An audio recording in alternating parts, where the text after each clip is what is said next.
Welcome to our series. Our team is grateful that you're here. Of course, seeing you in person would be perfect, but given the ongoing response to managing the SARS-CoV-2 pandemic here at Hopkins and in our local communities, these virtual platforms have been proven to be efficient alternatives for sharing information, education, and discussion. A couple of updates. Next month, November 9th, it will be focused on our unsung heroes, caregivers and families. Internationally renowned cancer navigator Lily Shockney will join our co-founder Stephanie Cooper-Greenberg for a discussion about the invaluable and indispensable role caregivers play in bladder cancer. You can find our updated programming and a new newsletter on the web. Just Google Greenberg Bladder Cancer Institute. And I wanted to again draw your attention to our evolving group of programs specifically tailored around the experiences of women with bladder cancer. Developed and led by Drs. Armin Smith, Jeannie Hoffman-Censits, and the program team of Pamela Getz, Samantha Rockler, and Stephanie Cooper-Greenberg. Their next program is in December and will be a conversation of life with and after bladder cancer with a much respected panel. Their programming is also on our site, and of course, please reach out and we can send you the details specifically. Again, all of these are up on our site. And if we can help you directly, we are only an email away at bladdercancer@jhmi.edu. Thank you for joining us today for a conversation about advances in discovery and clinical care for patients with upper tract urothelial cancer with Drs. Jeannie Hoffman-Censits and Nirmish Singla. They're going to walk us through their multidisciplinary process for defining treatment plans for patients who would come into their clinic. I'll hope you allow me the chance to provide a few brief introductions. Jeannie Hoffman-Censits is assistant professor at the Hopkins School of Medicine with appointments in the Kimmel Cancer Center and the Brady Urological Institute. She's a genitourinary medical oncologist and serves as co-director of the Women's Bladder Cancer Program for the Greenberg Bladder Cancer Institute. And she obviously co-leads the upper tract program here. She attended Jefferson Medical College Medical School and completed her residency and fellowship at Thomas Jefferson University Hospital and the Fox Case Cancer Center in Philadelphia, where she worked with our close friend Betsy Plimak. Her clinical and research interests cross several unique dimensions. She is focused on the treatment and development of novel therapies for urothelial cancers of the bladder and upper tract. She has also led to the development and activation of our Women's Bladder Cancer Program within the Greenberg Institute, which is active at Sibley Memorial Hospital.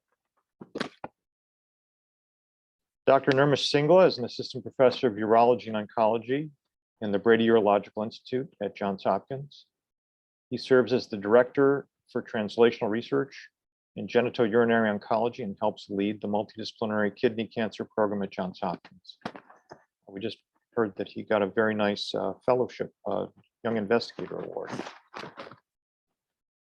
As a urologic oncologist, Dr. Singla is a close collaborator with our Greenberg team, where he works alongside Dr. Hoffman-Censits in our upper tract multidisciplinary clinic.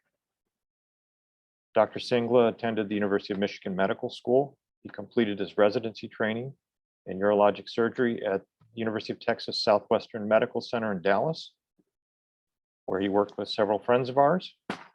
He then completed a specialized clinical fellowship in urologic oncology at Memorial Sloan Kettering Cancer Center in New York through the Society of Urologic Oncology before joining our faculty. We're very lucky to have recruited him here.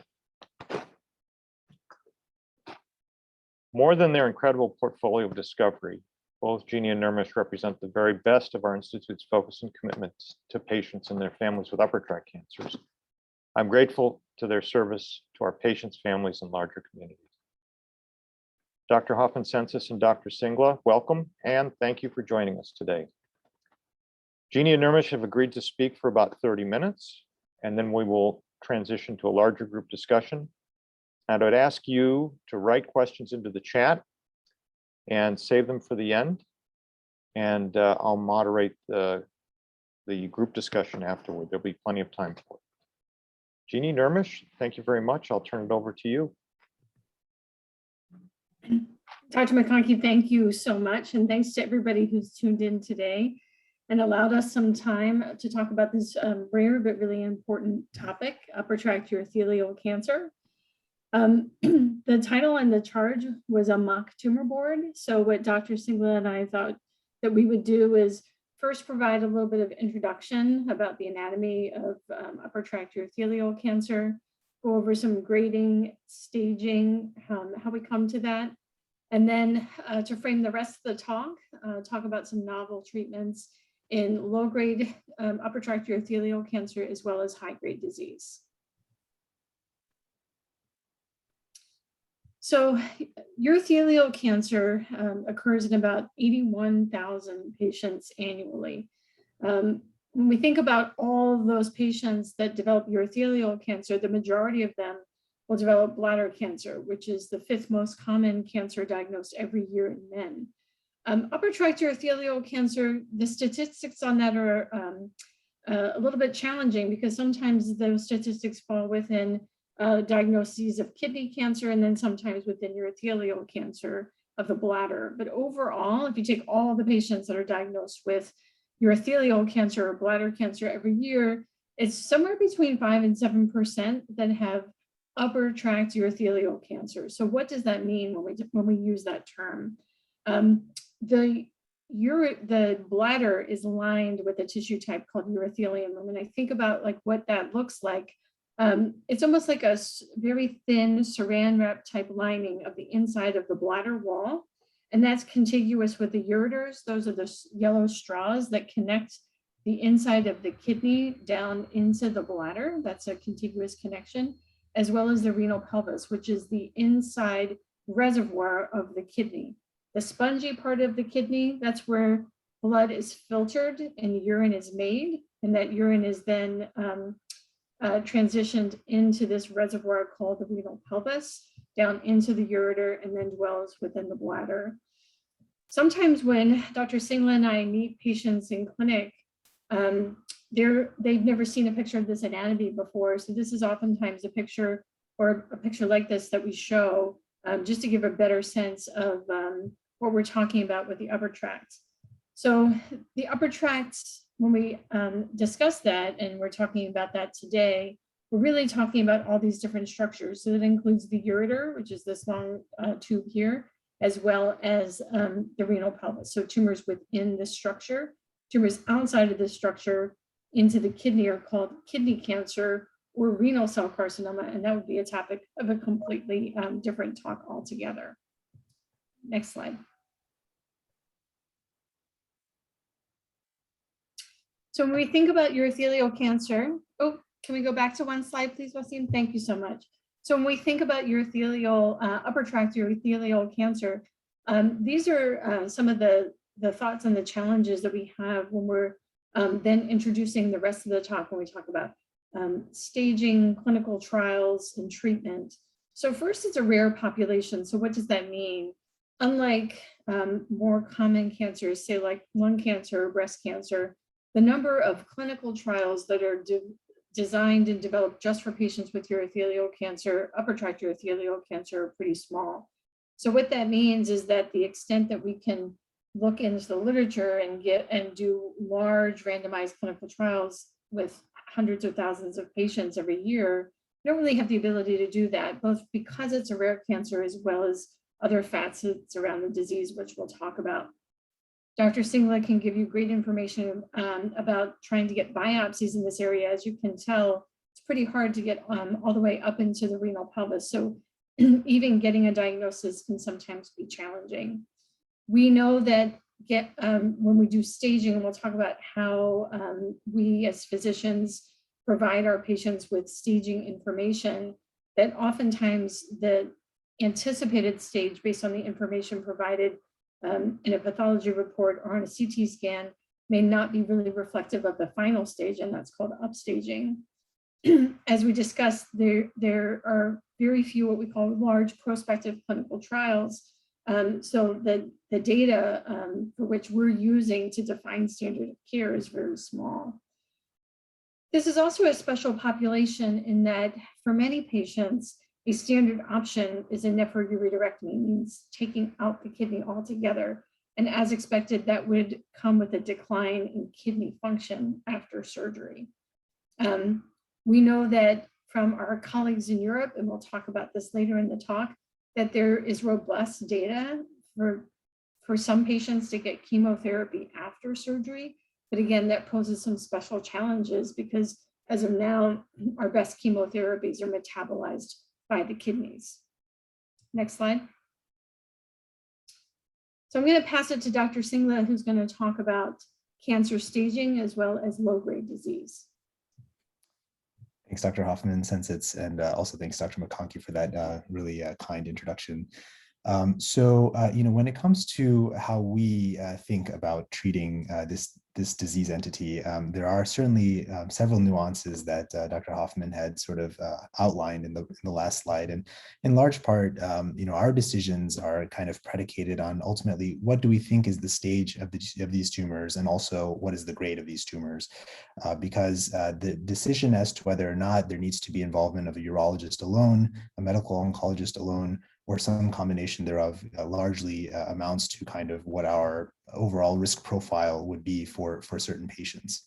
And so, next slide. And so just to kind of show some examples, our current paradigm for staging is largely reliant on a combination of cross-sectional imaging. So classically, something called a CT urogram, which you see here, would be the gold standard approach to trying to diagnose and stage these tumors, but also ureteroscopy and getting biopsies. The problem is that there's limited information sometimes that we can garner from both CTs and biopsies. And so sometimes we have to kind of make these decisions based on only limited information that's available. With the biopsy bit, the limitations amount to simply having a very small working channel through ureteroscopes to be able to pass instruments through and get sampling of these tumors. And there's only so much depth that one can go, especially in the ureter, given the risk of potentially causing harm by going too deep. With CT scans, we don't always get a sense of how deep tumors are going, or in some cases, not even being able to pick up on tumors all the time. And so undoubtedly, there are still areas of need to improve our accuracy with this. But nevertheless, with the tools that we have today, we've still been able to identify a number of patients and appropriately stratify them to a personalized therapeutic plan based on the information we're able to get. This is an example of a patient here who had a left distal ureteral tumor. So the tumor circled here is in the last part of the ureter, and you can see upstream of that circled area, there's actually quite a bit of dilation into that kidney. On the other hand, there are more aggressive forms of cancer as well. And if you advance to the next slide, just another example of a patient who falls on a more aggressive end of the spectrum, someone with metastatic disease. These dark areas that you can sort of make out here in the liver, and there's one in the spleen, are examples of metastatic sites. And this would be a case that would be better served through Dr. Hoffman-Censits' expertise, whereas perhaps the last patient could be one that may benefit from our combined expertise in a more multimodal manner. Next slide, please. And so in general, when we think about the stage of these tumors, there are a few different components we look at. First, we look at the primary tumor itself. So the tumor that's located, well, we first want to understand, is the tumor in the ureter? Is it in the renal pelvis / kidney? Is it in both places? Is it just one tumor? Are there multiple tumors? And so we look at this information, we try to get a sense of the depth of the tumor invasion. And again, unlike bladder cancer, where you can sometimes get a more accurate idea of whether or not there's invasion into the muscle layer, we don't always necessarily get that information alone, and sometimes rely on the final pathology if a patient were to undergo removal of the specimen to understand how deep it's actually going. But the T stage is what we use to understand the depth of the invasion, with T1 through 4 designating essentially increasing depth of invasion from a more non-invasive form to these deeper, more locally advanced forms of cancer. We also look at the lymph nodes to see if there's any involvement, and this is pertinent particularly with respect to the use of systemic therapy and improving patients' overall prognosis.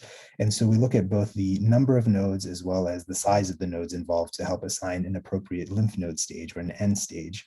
And then finally, whether or not a patient has disease in other sites of the body can amount to what we call the M stage, or the metastasis stage, and that helps us again further classify patients according to what a therapeutic approach would be appropriate for them. In many cases, patients with metastatic disease may not be best treated with surgery. Next slide. And then the other thing that's important to make note of is the tumor grade. And if go ahead and if you can show the just go ahead and hit the next arrow and then one more time. So when it comes to grade, this is actually particularly important to garner if we're able to do so as accurately as we can. The idea is that at the time of getting a biopsy, if you can get a sense of whether a patient is low grade versus high grade, can sometimes allow us to make an appropriate decision as to how aggressive we need to be with removing the kidney itself versus potentially doing what are called kidney sparing or nephron sparing approaches, because it becomes a fine balance of over-treatment and kidney function concerns versus making sure we're controlling the cancer adequately. And so one caveat when it comes to getting these biopsies, again, is that sometimes you only get limited information and you're at risk of potentially undersampling tumors. And so the truth of the matter is that if you were to take out every single kidney for someone who, for all patients who are designated as low grade on an initial biopsy, you may actually be undergrading up to about 50% of those patients according to some series. And so that's just an important caveat to bear in mind, and that's why it's particularly important to get to be a little bit more confident in our ability to kind of adequately grade patients before we subject them to some form of therapy. And through a combination of tissue sampling and also looking at the urinary cytology, we can sometimes get a clue as to what our degree of suspicion truly is for low versus high grade tumors. And the reason why this is important is because you'll see how we have divided this talk. I'll talk a little bit more about the management of low-grade tumors and kind of the urologist's role as sort of primarily managing these types of tumors, which can sometimes be difficult to manage, believe it or not. And then Dr. Hoffman-Censits will talk about our multimodal approach to managing patients who have higher grade tumors in the second half of this talk. Next slide, please. And just a little bit more background information epidemiologically, like Dr. Hoffman-Censits had indicated, UTUC is not a very common cancer type, and it is believed to be along the spectrum of bladder cancer, but extending essentially towards the upper tracts, although again, there are nuances as to the biology behind the disease. This often tends to be, certainly in the United States, a disease that affects the more elderly population, even older than patients on the average who have bladder cancer, statistically tend to be male predominant. And with the United States, more often the common risk factor tends to be tobacco exposure, although there are other parts of the world where we sometimes see a unique exposure to, in particular, intake of Chinese herbal medications due to a particular plant called aristolochia, aristolochic acid, which is an ingredient in many Chinese herbal medications that you actually tend to see an increased prevalence of the disease in both Asia and, believe it or not, another area within the Mediterranean called the Balkans. And then there's also genetic predispositions to forming this disease as well. And in particular, there's a disease called Lynch syndrome or hereditary non-polyposis colorectal cancer that can also increase one's chances of having this, this entity. And these are very unique to UTUC as well. But like Dr. Hoffman-Censits had indicated, the challenging aspect about these patients is by virtue of their disease and in often cases their exposure to tobacco, there are a lot of other comorbid medical conditions unrelated to the cancer itself that have to be taken into consideration. Things like, what is the overall kidney function? What is their overall cardiovascular status? What is their overall functional status? And these are important because this ultimately translates to how we perceive patients' eligibility for treatments such as receipt of first-line cisplatin or platinum-based chemotherapy agents, or whether or not they would be an appropriate surgical candidate to undergo a surgery such as removing a kidney. And so, so these are definitely very important facets when we treat the patient as a whole with upper tract urothelial carcinoma to certainly think about these things as well. Next slide, please. And so just to sort of spearhead the discussion regarding low-grade UTUC, next slide, please.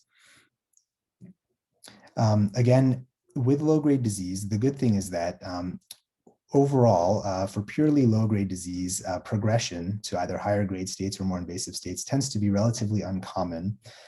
However, recurrence is in fact a very common occurrence, and these in many cases can be considered like nuisance tumors.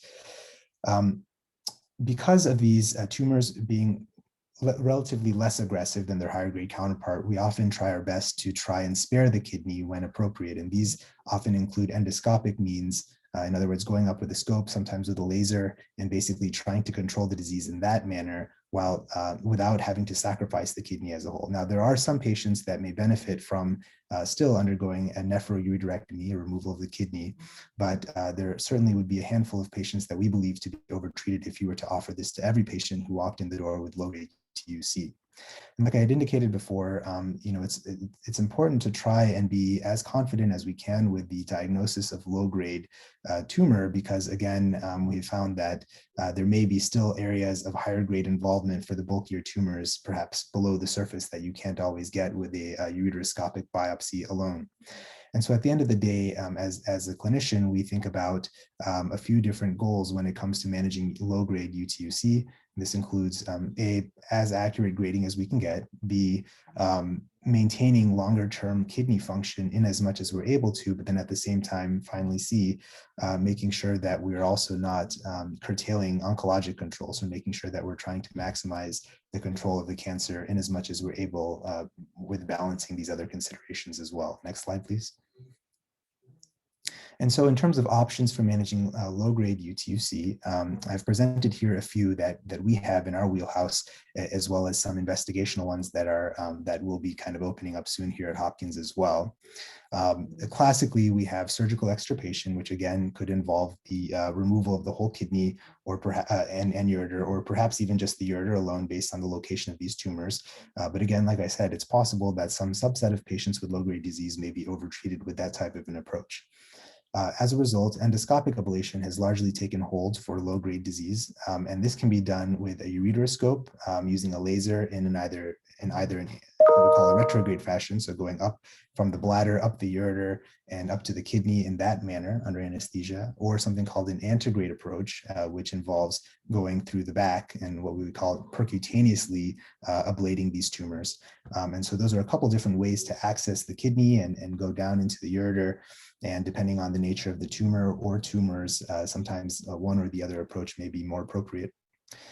One thing I'm going to focus a little bit more on in subsequent slides is a recently FDA-approved agent as of April of last year called Jelmyto, which is basically a polymerized form of a hydrogel that is mixed with a special type of chemotherapy agent classically used for non-muscle invasive bladder cancer called mitomycin C. And this is like a topical agent that we've actually found to be helpful for patients who have low-grade disease in reducing their recurrences.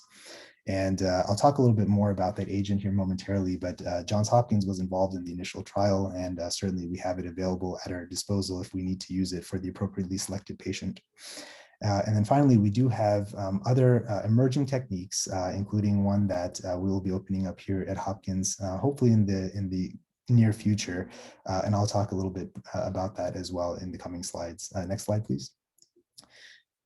And so, what I wanted to highlight in terms of kind of the newest FDA-approved approach to managing low-grade disease is this agent that was developed by Urogen Pharma, which is again marketed as Jelmyto. And this is the trial that was published last year that was a phase 3 open-label single-arm trial that looked at the efficacy of this agent in particular for patients with low-grade UTUC. Next slide, please. And just about a little bit of background regarding this agent. Again, this is a hydrogel polymer that it involves a process called reverse thermodulation. So essentially, this is a polymer that's mixed in with mitomycin C. And the challenge anatomically when it comes to managing upper tract urothelial carcinoma is largely the fact that we don't have great ability to have contact of any topical agents with the urinary tract. In the bladder, we have the benefit of having gravity dependence and the ability to hold one's bladder. And as a result, sometimes you can get really nice dwell times with these topical agents. However, in the upper urinary tract, we don't have that luxury all the time. And so the idea behind it, combining this chemotherapy with a hydrogel is to allow it to increase its contact time with the urothelial layer that Dr. Hoffman-Censits was talking about earlier. And so this semi-solid, this agent essentially at room temperature is a liquid, but then once it's exposed to heat, including body temperature, you actually form this semi-solid gel that then stays in place for a longer period of time. And it's thought, and generally over the course of about 4 to 6 hours, has a slower dissolution process. And so that way you can maximize how much time the mitomycin C is in contact with tumors that you're trying to treat. Next slide, please. And so again, just very briefly regarding the trial itself, this included all patients, adults who had primary or recurrent biopsy-proven low-grade UTUC, anywhere from 5 to 15 millimeters in size, regardless of the location, but primarily within the renal pelvis and calyces. The way that the treatments were administered were, in this case, in the trial, they use a retrograde approach, but essentially 6 weekly instillations of this agent with an appropriate dwell time, and essentially monitored for a complete response, which they looked at 4 to 6 weeks following the completion of the initial therapy, as dictated by a negative ureteroscopy, cytology, and in cases where it may have been indicated a biopsy as well. Next slide, please.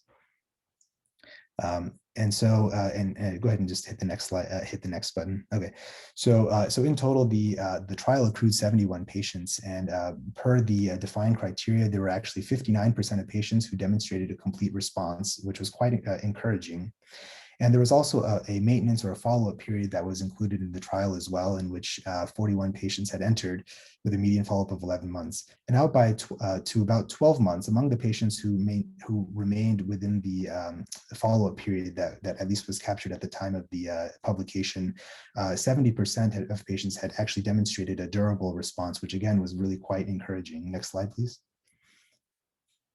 And overall, this actually was a pretty well-tolerated agent. Aside from, even though you see here the numbers related to adverse events, we look specifically towards serious adverse events related to the study drug or procedure itself, which amounted to about 27%. The main sort of concern that was found in the trial was a possibility of ureteric stenosis, or narrowing, basically, from the use of this agent in about 44% of the population.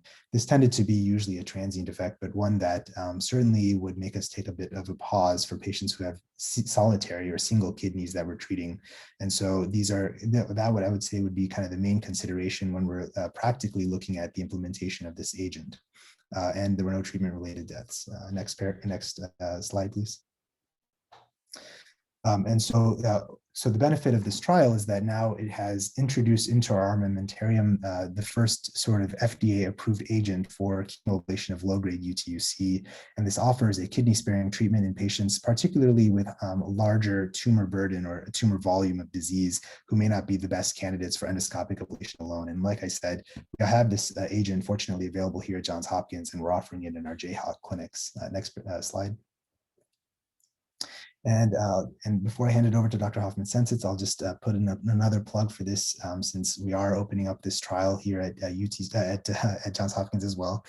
But there's another agent that was developed initially in Israel that has been kind of investigated in terms of ablation for focal ablation in prostate cancer, but also actually investigated in UTUC as well, with some encouraging preclinical and phase 1 results. But this is called 2-CAD VTP, or a pedialyporphin vascular targeted photodynamic therapy.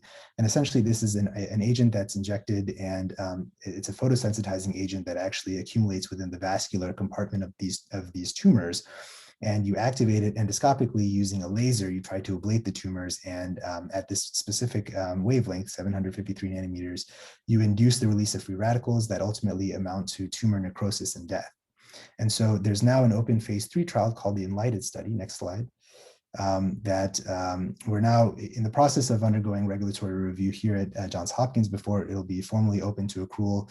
But this is going to be another option that may be available for patients with low-grade disease. In the trial, up to 2 tumors, 2 different tumor sites can be included, anywhere from 5 to 15 millimeters in size. And we're also including patients who have a unifocal high-grade tumor up to about 1 centimeter in size. Again, looking at the same sort of objective criteria that was reported in the Olympus trial, i.e. complete response. And so hopefully soon to come on this, as soon as we're open, we'll be eager to recruit appropriately selected patients for this trial.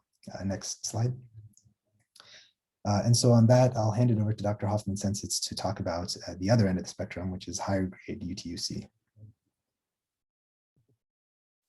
Thanks, Dr. Singla. It's so exciting that just in the past couple of years, we've seen so much attention and work that's really propelled upper tract urothelial cancer. It's hard to believe we actually have an FDA-approved agent that's specific for upper tract urothelial cancer. This is a disease that really, not a lot of people know about. Not only do we have an FDA-approved agent specifically for low-grade disease, but other trials coming down the line. So really very exciting.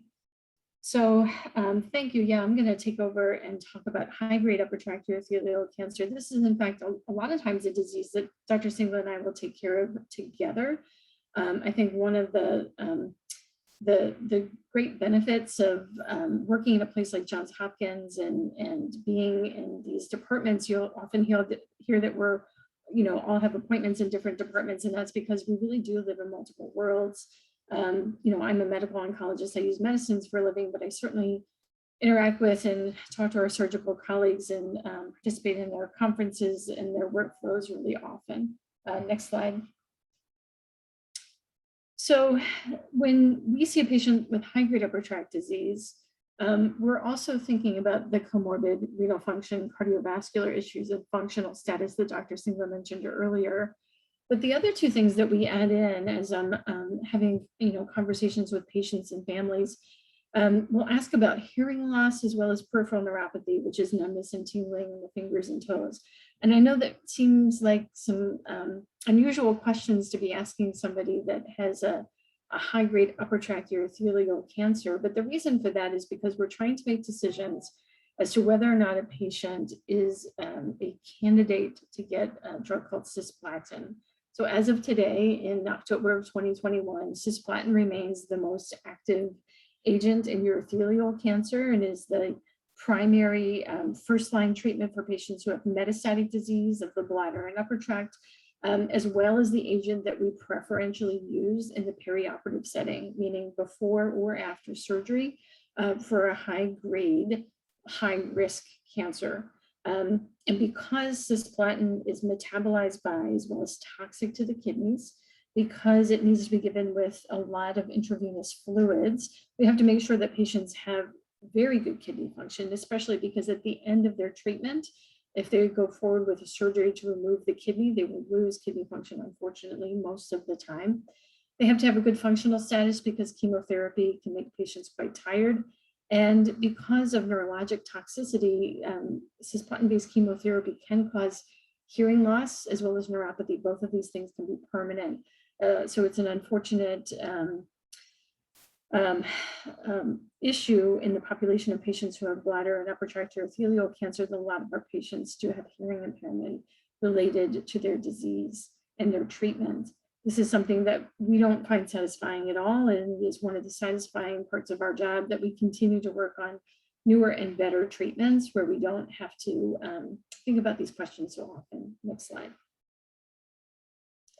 So I want to talk a little bit about pre-operative chemotherapy. That means getting platinum-based chemotherapy prior to a planned nephroureterectomy that would be done by Dr. Singla or one of his colleagues. Next slide. So this is a really busy slide, but the reason I put this up is because I wanted to show one of the things that we do in academic centers, especially when we have a disease that's quite rare, like upper tract urothelial cancer. So, different centers will see different number of patients every year and treat those patients as part of their standard of care process. And at many academic centers, they've made the decision to at least think about or offer chemotherapy to patients that have high-grade upper tract urothelial cancer before they have a nephroureterectomy. And the reason that they do this is because we're extrapolating or kind of borrowing from the data for how we treat urothelial cancer of the bladder, same tissue type, a couple inches down. So for patients with high-grade muscle-invasive bladder cancer, if we give cisplatin-based chemotherapy for several cycles before going on to surgery to remove the bladder, patients who've gotten that preoperative cisplatin-based chemotherapy versus those that do not in a large prospective trial, they live longer and they do better. Now, again, not everybody is a candidate for that medicine, but because in general, up until now, we haven't successfully run those large trials in upper tract disease, we extrapolate or we borrow that same data and we utilize it for our patients in clinic. So what this is an example of is just a slide showing that each one of these lines is a different academic center or group of academic centers that looked at their patients that they treated with standard of care, getting chemotherapy prior to nephroureterectomy, or those patients for whatever reason, maybe they weren't offered or didn't want that chemotherapy or couldn't tolerate that chemotherapy before surgery. And what we see, this P, T, 0, and 0, we talked about the T staging earlier. This is pathologic, which means the actual specimen in hand that the pathologist tells us about. T0 means no evidence of cancer in the primary specimen, and 0 means no evidence of cancer in lymph nodes. That each one of these retrospective studies where they look back at their population of patients over time, those that got chemotherapy and those patients are represented by the top line, they had a higher rate of pathological, we call downstaging, or no evidence of cancer, compared to those patients who weren't able to get chemotherapy. And there were trends for survival benefit in those patients as well. So that's one of the ways that we can obtain what we call evidence. This is some of the literature. This is all the different references at the bottom of the slide that we as physicians can reference and tell our patients about as we're making these treatment decisions for rare diseases like upper tract urothelial cancer. Next slide. So what this slide is representing is 4 very small N is the number of patients in these clinical trials.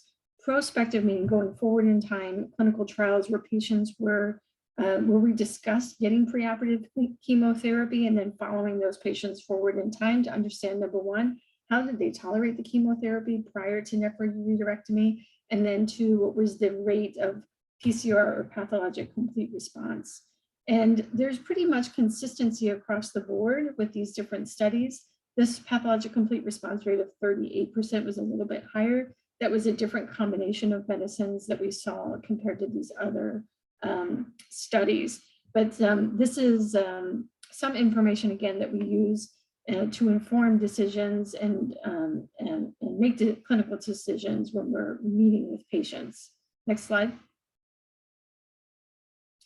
So again, one of the things that is a reality when we take care of urothelial cancer and the upper tract compared to patients who are getting chemotherapy for bladder cancer is that if we take an entire population of patients, so if we look at every single person that we meet in clinic, really about half, 50 to 60% of those patients, because of impaired functional status, because of bad cardiovascular disease, because of poor hearing or pre-existing numbness and tingling, or renal function disorders, they are not candidates to get that cisplatin-based chemotherapy.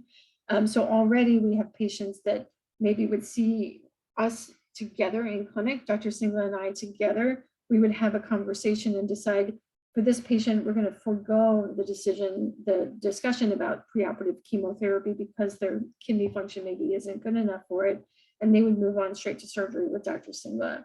But we also know that following that kidney surgery, that treatment with curative intent to remove the kidney, that postoperative, even less patients are good candidates to get that postoperative chemotherapy. So that's why our workflow is to at least discuss the provision of chemotherapy before surgery. And that's one of the things that I think sets apart a multidisciplinary team of doctors who think about upper tract urothelial cancer for a living, that we have made a decision as a group, as a center, as physicians who care about the disease to at least have a conversation about it before a final treatment recommendation is made.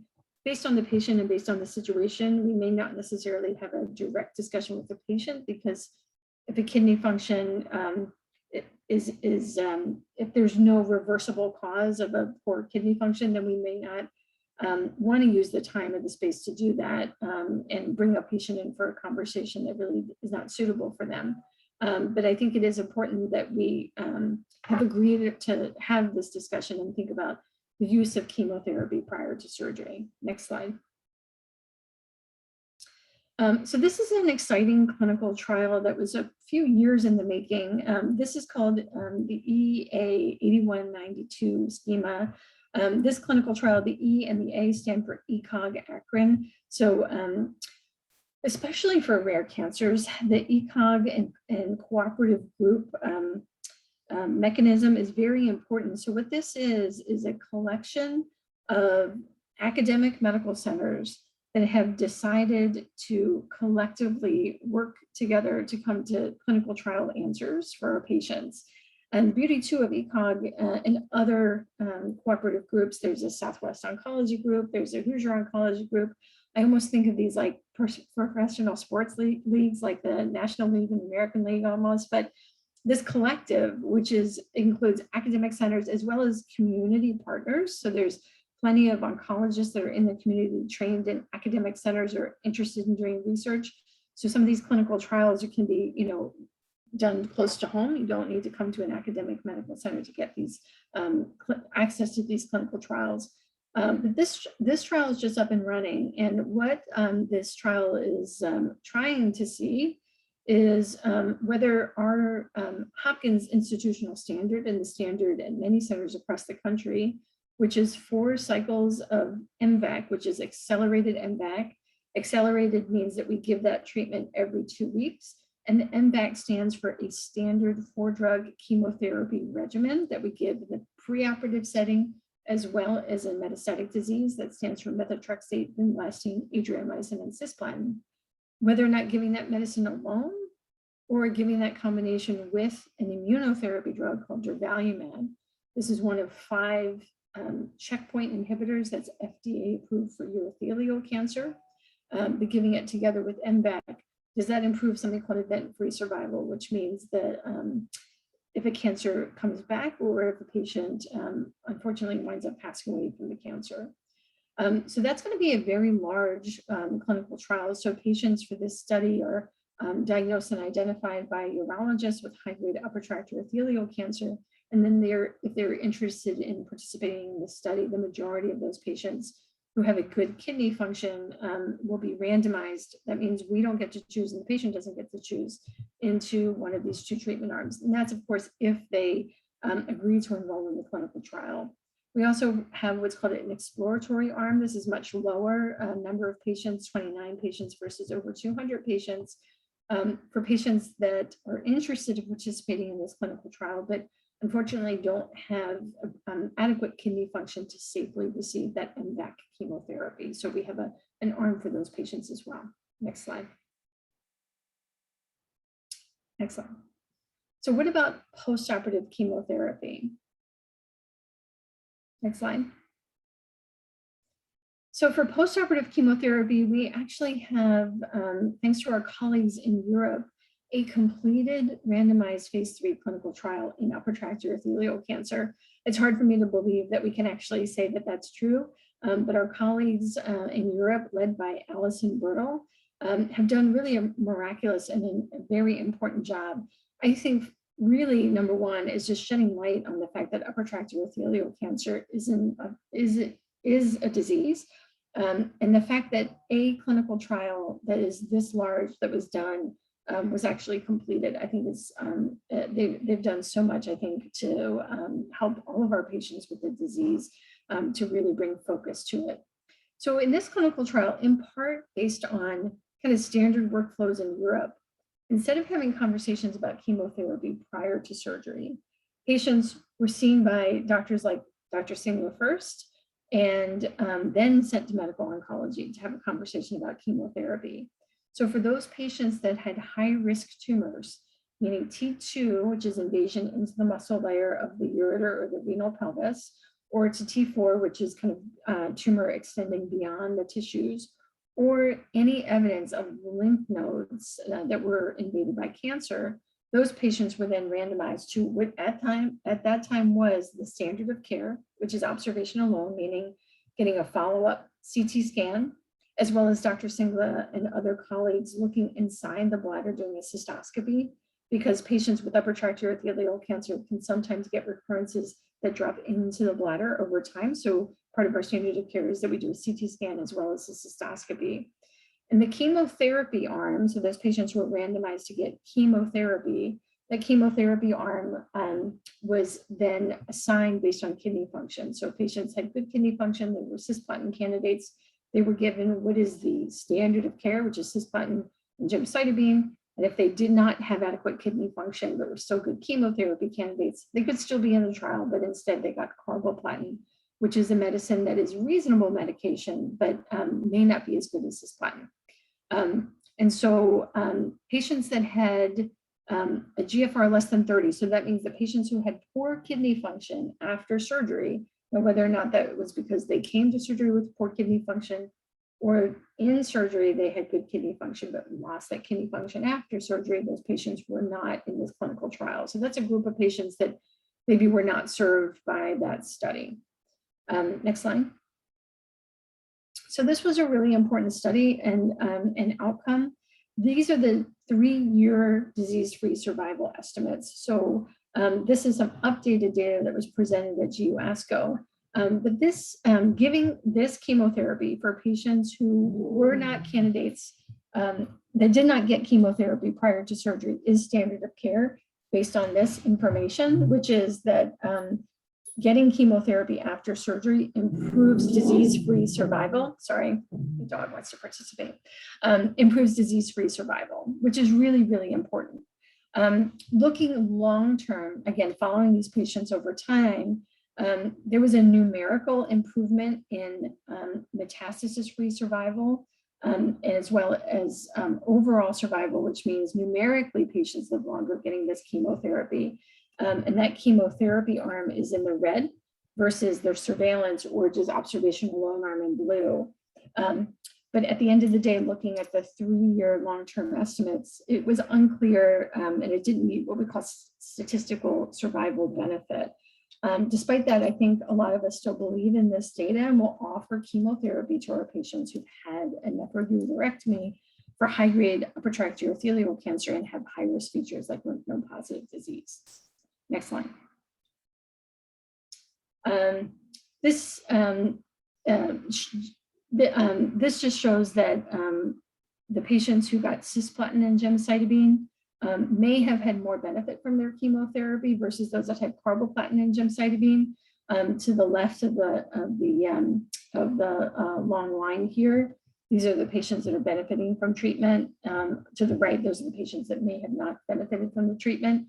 So it looked like across the board there was probably benefit based on whether or not there were positive margins, lymph node positive, or the stage.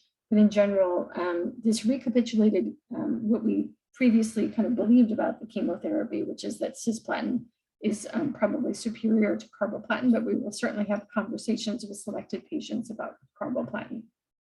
Next slide. So this is some exciting data. This is another large randomized clinical trial that changed standard of care. So when we have conversations with our patients about different clinical trials, we have smaller clinical trials that may be what we call pilot studies, meaning that maybe it's 10 patients or 20 patients in a study, and we're really trying to understand a certain molecular pathway or a type of resistance or some safety information. And that is compared to a clinical trial like this one, which is very large. We see the numbers and here is 353 versus 356 patients. So what this was a clinical trial for patients that had surgery, either a nephroureterectomy or a radical cystectomy, had their bladder removed. They could have had preoperative chemotherapy, so cisplatin-based chemotherapy, and despite that chemotherapy had high risk disease, meaning lymph node positive disease or disease into the beyond the muscle layer of the bladder or the ureter. Or they could be patients that maybe were never going to be candidates for that chemotherapy and didn't have it. So in this clinical trial, half of the patients with that high risk disease state, where previously the standard of care was observation alone, a CT scan, and a cystoscopy for patients with upper tract disease, half of them received nivolumab, which is an immunotherapy, a systemic checkpoint inhibitor, goes through the IV, FDA approved for advanced urothelial cancer, but not in the postoperative setting. And the other half were followed with just imaging alone. The patients who had nivolumab were also followed with standard of care imaging. And as I pointed out at the bottom, that patients with upper tract urothelial cancer were included in this study. It was about 80%, almost 80% bladder cancer, and then about 20% upper tract urothelial cancer. So we thank the authors of this study for having the forethought to include a separate group with upper tract urothelial cancer. Next slide. And this is an important trial again. So these are called Kaplan-Meier curves, looking at two different outcomes in this study. This study looked at disease-free survival as well as overall survival. This top slide is looking at what's called the intention to treat population. So that means essentially all the patients that were enrolled into the clinical trial. As you can see, those that were received nivolumab versus in the green line versus those that received placebo had a much longer and statistically significant improvement in disease-free survival, meaning how long they live without evidence of the cancer coming back, which is really important, especially as nivolumab tends to be a very well-tolerated treatment. And this impact was even more profound in those patients whose tumors had this expression of PD-L1, which is the target for nivolumab. And that's something that we look at in our tumor specimens when we're making some treatment decisions in the later line setting. Next slide. So another important pathway, especially in upper tract urothelial cancer, is the FGFR or fibroblast growth factor pathway. So some of the patients or families that are on the call today may have had something called next generation sequencing done in the past.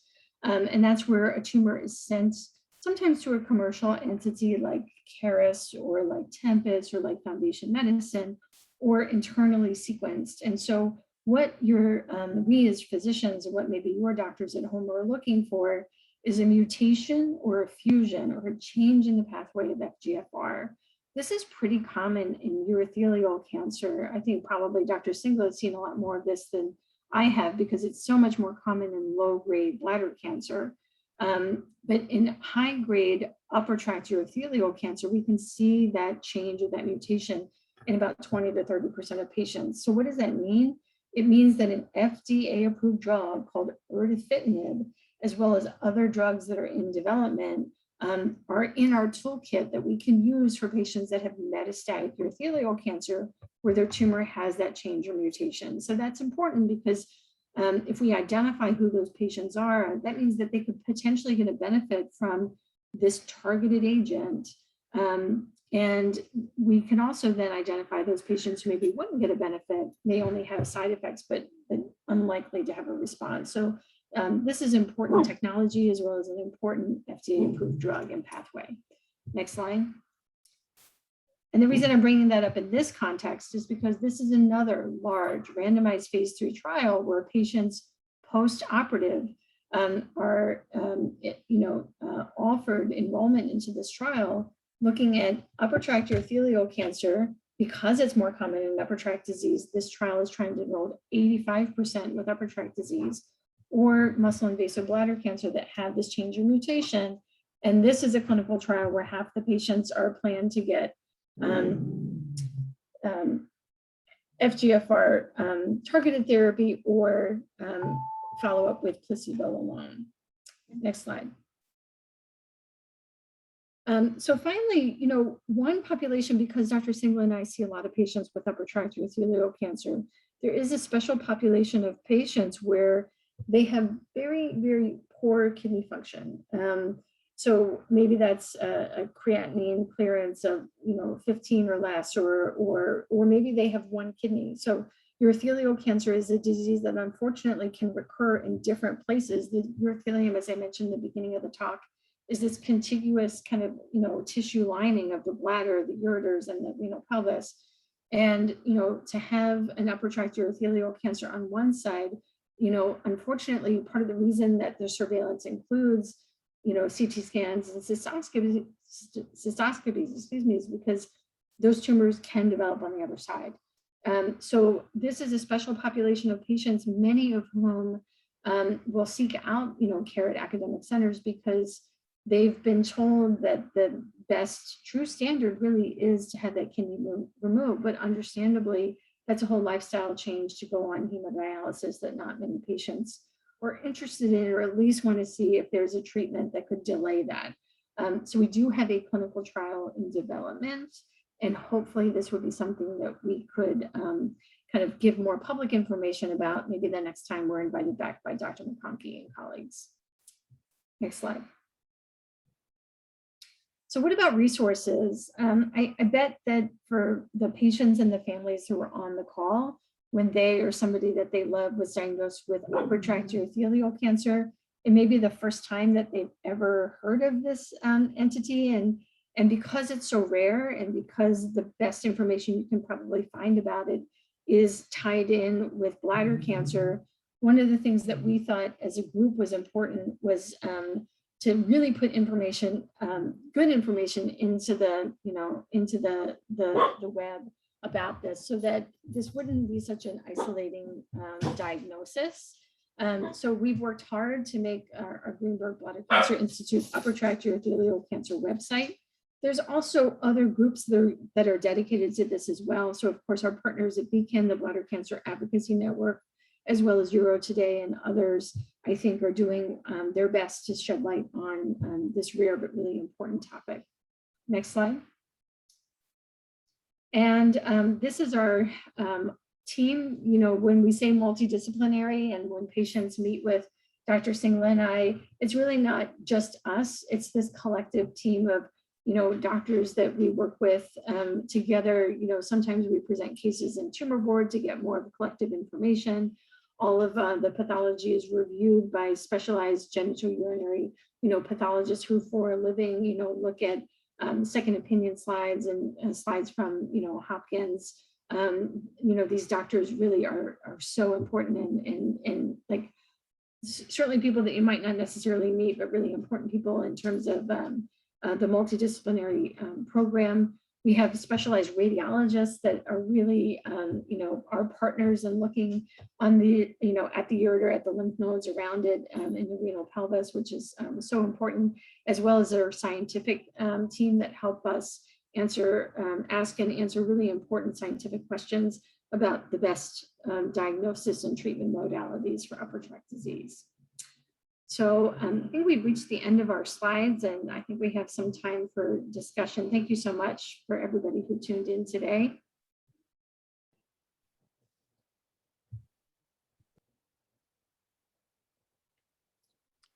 Thanks to both of you. You have several questions in the question and answer.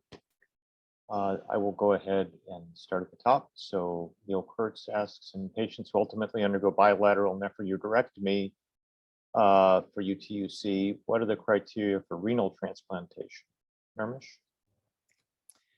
Yeah, I'm happy to address that. So, when it comes to these kidney transplants, the main concern that we have is the need for lifelong immunosuppression. So basically, the immune system is sort of kept quiescent in order to make sure that there's no rejection of the transplanted kidney.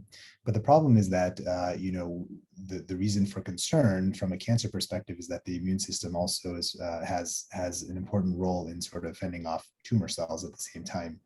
And so for patients who have a history of cancer, typically there's a mandated waiting period, which can be anywhere from 2 to 5 years of basically being disease-free, depending on the type of cancer and also how aggressive the cancer was at the outset before they may be eligible. And there's some stringent criteria that are provided by the essentially the transplant guidelines that are put forth from the general surgery team. And there's a coordinated effort to kind of make sure that it's rigorously followed. But in general, having had a history of UTUC and undergoing bilateral nephrectomies wouldn't exclude you from necessarily being eligible for a transplant in the future. But there is, again, that mandated period along with other criteria from a health standpoint that would have to be met in order to be eligible to receive a kidney transplant in the future. So Karen Saxa has a two-part question for both of you. So the first part is standard of care for patients with high-grade upper tract urothelial cancer, always surgery, or is there a medical treatment option? Maybe Nirmish, you can take part one. Absolutely. in this day and age, technically, the gold standard would be actually surgical removal. Now, like Dr. Hoffman-Censits had indicated, there's a lot of compelling evidence that often can be preceded by chemotherapy. That being said, we like we kind of indicated earlier in the talk, there are a number of factors also that make us concerned about patients' eligibility to undergo that type of involved surgery. And so for patients who are maybe more elderly or who have other comorbidities or in whom we're worried about their kidney function, we do sometimes try alternative approaches where we spare the kidney and may simply just try and ablate these tumors, similar to some of the methods we use for low-grade disease, but using a laser. And with sort of limited success, there have been some series published regarding the use of topical agents like BCG, which is a form of an immune modulated therapy that has been utilized for non-muscle invasive bladder cancer, that have also been applied to the upper urinary tract as well for higher grade disease in those settings.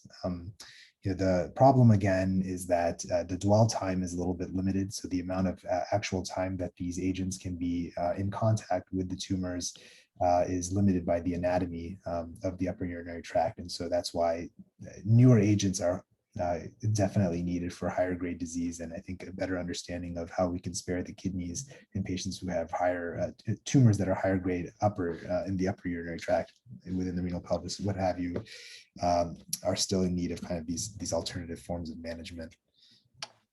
So Dr. Hoffman-Censits, would you like to comment on the question of whether there's a medical treatment option? Yeah, I think that this is a tough conversation that that we have with patients. That there are some that, for whatever disease that we might be treating, based on comorbidities or kind of personal belief, that a patient may not want to pursue that kind of aggressive standard of care, which is nephroureterectomy. We certainly believe in the use of chemotherapy, prior to surgery. And I think that this is a place where, conversations about individualizing treatment can be had, understanding that foregoing standard of care treatment is certainly a meaningful thing. But at the end of the day, we certainly have these conversations. And honestly, recognizing that, we as the doctors and the, patients at the other side of the table, if we're having a conversation where nobody thinks that any of these, decisions really are great decisions, deciding between multiple different things, that is where these ideas about better treatment options in clinical trials come into play, really. And I think a lot of us, when we develop these studies, think about that individual patient, that discussion, that feeling that this just isn't good enough, when we all agree this just isn't good enough. And that's why, the clinical trial that I mentioned in development and others exists. And that's why I think that I am here, and I think Dr. Singla is as well, because even though this is the current standard, I don't think anybody thinks that it's good enough. And so we're hoping that maybe someday we may have discussions about, topical therapy for high-grade disease. It's so interesting that urogel, that technology exists. And I think thinking about utilizing that kind of technology, or maybe others, for high-grade localized disease would be important, but certainly not standard at the moment. Thank you. So next question, Nirmish.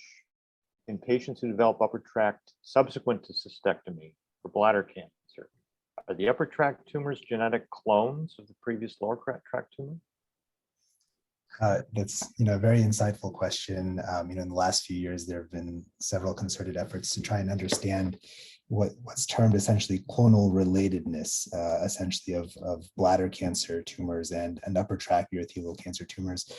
And without sort of, I think that by itself could deserve a whole talk on its own, but the sort of short summary of it is that so upper tract and lower tract tumors or bladder cancers, they've been noted to share substantial overlap in genomic alterations. It's just that the frequencies of these mutations differ between the two. And so there is evidence that suggests that in patients who may have had initially an upper tract tumor that later developed a lower tract tumor within the bladder, there's a likely relationship between those two tumors, and it may just be simply that tumors from above have, in an antegrade manner, come down to the bladder below and seeded the bladder in that way. Now, the interesting question is posed here, which is in patients who have had a cystectomy before, who develop an upper tract recurrence, is it that this is related to the initial tumor, or is it something called a field cancerization effect, which is essentially that the whole urothelium may be predisposed in some manner to forming tumors, and that this de novo tumor was bound to sort of occur just by virtue of being kind of subjected to forming urothelial cancers. I think we're still learning a little bit more exactly on what that relationship looks like, but I think there's enough evidence to suggest that there's certainly some form of a relationship genomically between upper and lower urinary tract tumors, but I think that there's still more evidence to be I guess more data to be sort of learned from in terms of how related these are to one another biologically, and does the timing of one's recurrence make a difference in terms of how they are related? Thank you. A very good question. Here's another one, also for Nirmish. Is lymphadenectomy done concurrently with nephroureterectomy? If so, what template?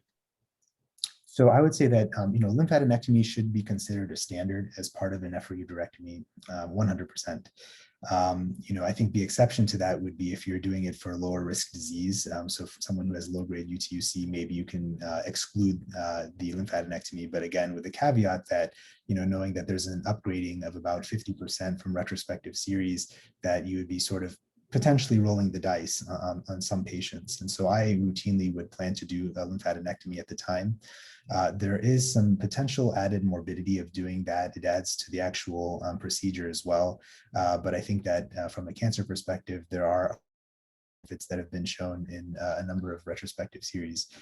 With respect to the actual template itself, to me, it depends entirely on the location of the primary tumor. So if it's in the renal pelvis or in the upper portion of the urinary tract, I usually do an ipsilateral retroperitoneal lymph node dissection template. So basically, I try to dissect the lymph nodes around the hilum and the great vessel, depending on what side of the body you're on, up down to the level of the pelvic inlet. If there's tumor involvement in the lower part of the ureter, then I usually try to do a pelvic lymph node dissection. So just the pelvic nodes, but leave the stuff up above. And if it's some patient who may have multifocal involvement and we're really concerned for high risk disease, I may try to get nodes in both areas. Thank you. So Sal would like to know, most of what is addressed in these seminars is internal to the urinary system. What are diagnostic techniques and treatments for growths on the anterior bladder wall? Any one of you want to take a whack at that one? I can certainly comment, I suppose. I think when we think about urothelial cancers, Dr. Hoffman-Censits was kind of discussing the anatomy of the urothelium being the inner lining of the bladder and the ureter and the kidney. If we're talking about like a mass that may be on the outside of the bladder, that sort of raises the suspicion that it may not be of urothelial origin and may be something else. For example, like an adenocarcinoma or urachal adenocarcinoma is something that would be maybe still pertinent to urology. As far as diagnostic techniques, if it is in such a location, oftentimes it may be amenable to a percutaneous biopsy that we may engage some of our interventional radiology colleagues for. Alternatively, you can sometimes do a laparoscopic diagnostic procedure. So insert a scope and try and see if you can visualize an area of question and try to sample the tumor in that way. But, in those cases, we start to think about maybe non-urologic reasons for why there may be a tumor in that type of a location outside of the bladder itself. Thank you. I agree. So is adjuvant radiation therapy used for T4 NEN-M0 UTUC? I can take a stab at that one, and then we'll see what Dr. Singla has to say. So way I think, and I'm not a surgeon and I'm not a radiation oncologist, but the way I think about those modalities of treatment is that we use surgery for, in general, for tumors that can be completely removed with the goal of cure, and that we can use radiation sometimes for the same reason, but oftentimes we may be using it as an adjunctive treatment or for almost like a spot welding treatment.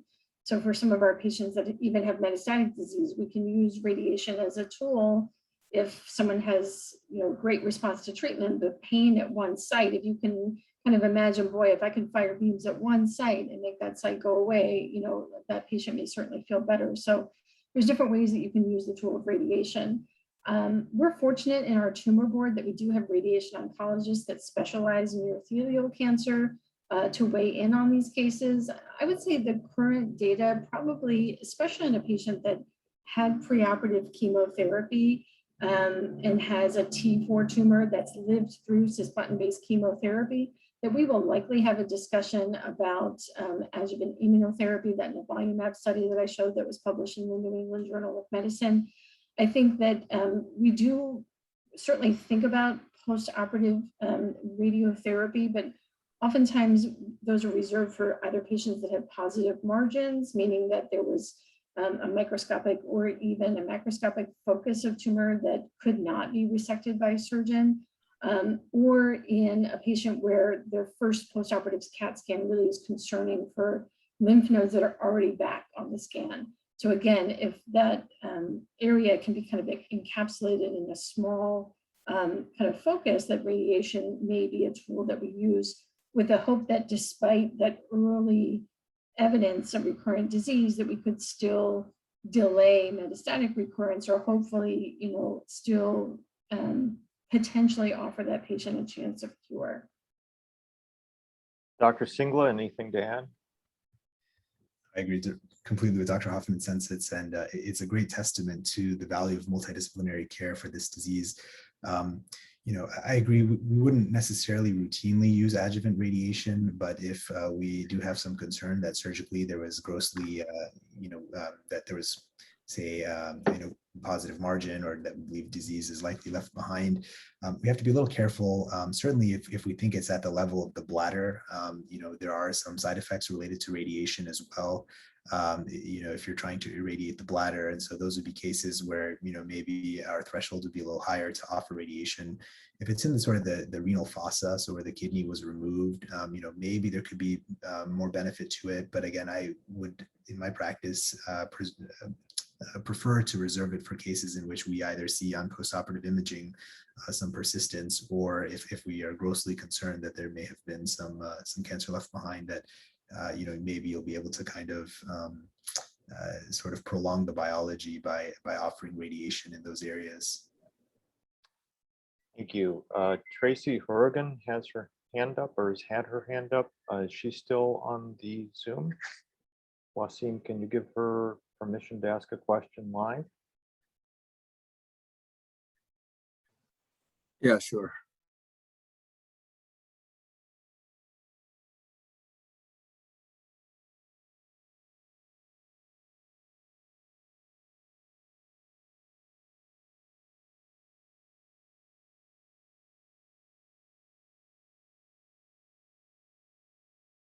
Maybe while we're waiting for Tracy, Leslie asks, how do you remove a ureter but keep the kidney? Also a very excellent question. So again, I think first is important to recognize that we do this operation, but it has to be in selected patients. So patients who have a tumor within the last part of the ureter would be kind of the best candidates, but we would have to ensure that there's no evidence of tumors above that area or within the kidney, for fear of leaving something behind. The way to do so is actually you can technically remove a segment of ureter and get it all the way down to the bladder. And basically, we do something called a ureteral reimplant, where the remaining segment of ureter that we believe to be uninvolved with cancer can then be sewn back into the bladder at a different portion of the bladder. It becomes a little bit more challenging as you get tumors involved in the ureter higher up within the ureter. And so those are situations where sometimes we have to become a little more creative if we're trying to really make a diligent effort to save the kidney. So those would be cases in which sometimes you have to sort of reconstruct the bladder, or potentially do other maneuvers in the operating room in order to make the residual ureter reach the bladder, since that's usually the limiting factor. If we start to see tumors kind of higher up in the ureter and it looks like it's not going to be a situation that's going to be easily repaired, oftentimes we tend to prefer just removing the kidney in those cases. But there are certainly ways to remove portions of the ureter and then basically reimplant the tumor or reconstruct the ureter in some way to make it reach. Thank you. Tracy, are you with us? You want to ask your question?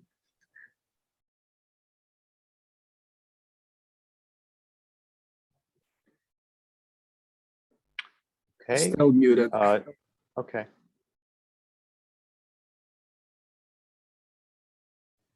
I asked to unmute, but still Okay. muted. Sorry about that. She may have stepped out. So Debbie Baldwin would like to know something. She's lost one kidney to UTUC and now experiencing low-grade UTUC in the surviving kidney. Recently underwent a second round of gel-mido. Curious to know your recommendations re frequency of ureteroscopies given the risks. Happy to take that one as well. Yep. So generally, I would say 3-month intervals is kind of an appropriately accepted standard for those situations. Typically, if we make a decision to move forward with gel-mido, it would be the course of 6 gel-mido treatments over the course of 6 weeks, and then the initial sort of ureteroscopy look would be at about 4 to 6 weeks after the completion of that course. And that's similar to the protocol that was published in that phase 3 trial that was presented. And then thereafter, I usually, certainly at least for the first year, would continue at 3-month intervals. And then as we get further out in terms of kind of longer term surveillance, sometimes we can start to relax that interval a bit more. Thank you. So finally, one last question from Stephanie Cooper Greenberg. Often bladder cancer is misdiagnosed as a urinary tract infection, especially in women.